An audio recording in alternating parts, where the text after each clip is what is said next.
This is just one of those weeks that you don't prepare for. You don't really know how to begin. So I guess let's just begin.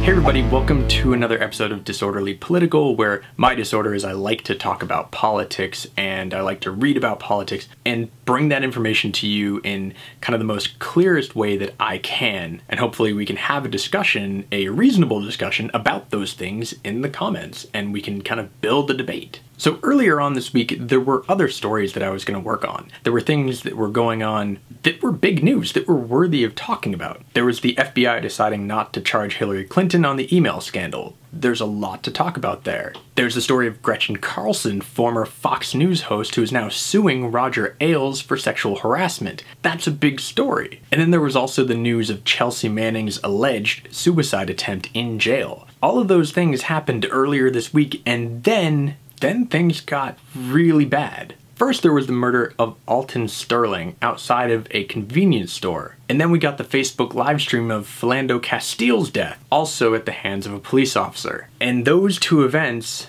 led to a lot of protests, led to a lot of backlash from the Black Lives Matter movement and just from people who were kind of fed up with seeing videos like this, seeing videos with police really stepping over that boundary of reasonable response, of reasonable violence. And then Dallas happened. 11 police officers and 2 civilians shot by a lone sniper, it seems. 5 of those police officers are now dead. Where do we go? What do we do now? Now, at the time of filming this video on Friday night, June 8th, there have been reports of other police officers shot today in what people are trying to build into this movement of going after police officers. But I think we should all be very concerned about using that kind of language right now. Brian Williams, when he was doing his live reporting on MSNBC, he repeated the classic phrase, the fog of war, meaning that a lot of the information that's coming out as it comes out live during something like this and during these kind of chaotic times, a lot of that information does not get filtered, it does not get checked, and it can cause even more violence for no reason other than just stoking people's fears. Even the Dallas Police Department itself was being rash with its public response, and they put out this tweet saying, "This is one of our suspects, please help us find him," and linking to a picture on Twitter, which was not the suspect. But that person, because it linked to his pic on Twitter, that person got thousands of death threats. That's why we can't just run around pointing our fingers at people when we don't know the whole story, we don't know the facts. But it's still what people are actually doing right now. There are plenty of people who are pointing at the Black Lives Matter movement for stoking this, for causing this lone gunman to have the feelings that he had, to stoke his anger basically, to light his fuse, and that they should be blamed for him taking action like this, attacking police officers, and in fact saying during negotiations that not only did he want to kill police, he wanted to kill white police officers specifically because he was mad about the recent 2 shootings of black men at the hands of police officers. And you see the cycle beginning. This is just hate begetting hate. This is just fear begetting fear and violence begetting more violence. And before anyone out there thinks that I don't support police officers, I do. I think there are great police officers out there. I have friends and family who are part of different police departments. I don't have any hatred for cops. I just hate bad people. People who are using the badge as a reason to commit violent acts, to do violent things. Just as much as I hate people who are hiding themselves in movements like the Black Lives Matter movement or the Occupy movement or even things like ISIS and Al-Qaeda and just saying they're part of these groups and then doing violent acts in their name while never actually being part of those groups. I mean, currently, at this moment, there is no direct connection between the shooter and the Black Lives Matter movement, but there are a lot of people who are trying to tie those two together because it makes for a better narrative. It makes for something we can understand. It makes for a situation where we can blame somebody. But that link is so tenuous. It's like the idea of blaming Chuck Palahniuk because he wrote Fight Club and somebody went to watch the movie based on the book, and then after watching the movie they were so inspired to go home and beat up their best friend. I want to give credit to Philip DeFranco, who I was watching earlier today, who said it really well when he said that we need to stop attacking people over hashtags. We need to stop threatening people with violence and with death because of a side that they're on,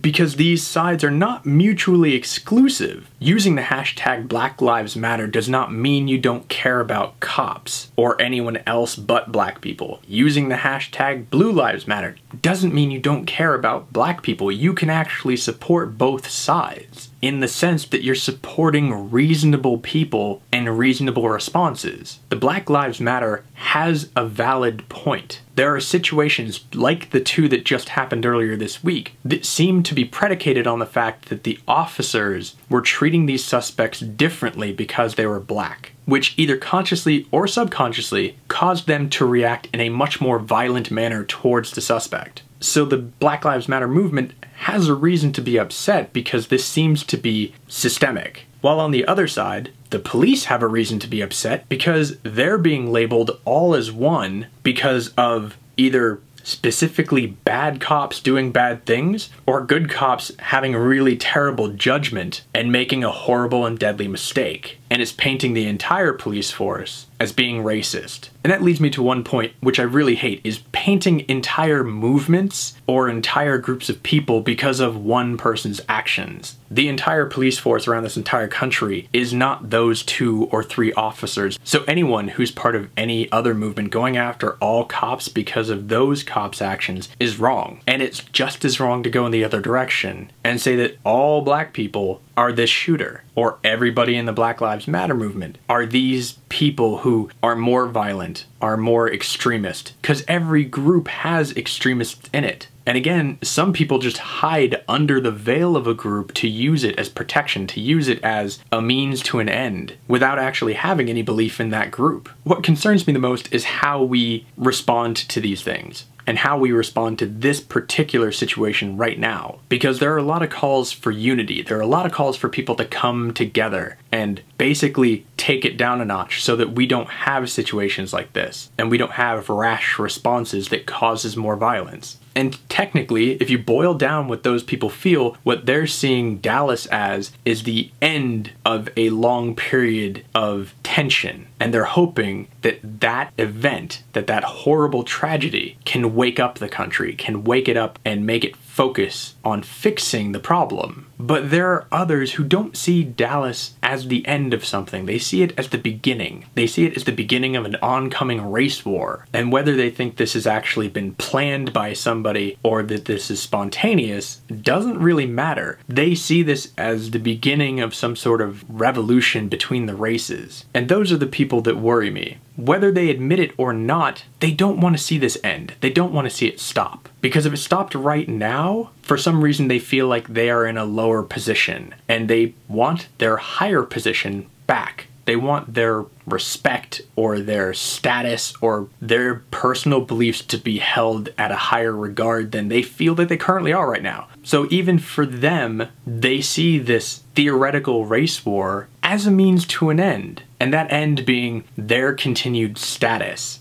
at what they perceive to be a higher rank. And honestly, that's just crazy, and it's ignorant, and it's dangerous. Now, do I think that all sides of these debates are going to come together at some table and hug each other because of this tragedy? No. But I do think that the majority of people on each side of this, and a majority of the country, knows this is a chance to stop things before they get worse, instead of reveling in the idea that it will. Purely just as a PS to this whole rant, those people out there that are trying to say that this is actually Obama's fault, that he has created this racial tension, seriously, read a book. You need to educate yourself a little more about our history. So that's the story for this week. I want to know what you guys think. Where do you think things go from here? Do they get worse? Do they get better? And what would you do if you were in a position to make things happen, to make changes? What would you change? I really want to know, because I think it's our generation that has to deal with this. So let me know in the comments down below. Thanks again for watching, as always. If you're new here and you haven't subscribed, you can do that in a link below or at the end of this video. That would be awesome. You can also like, favorite, or share this video with anyone else you know who might want to take part in discussions, reasonable discussions, because I think we can build an awesome community here. Stay tuned for next week and stay safe.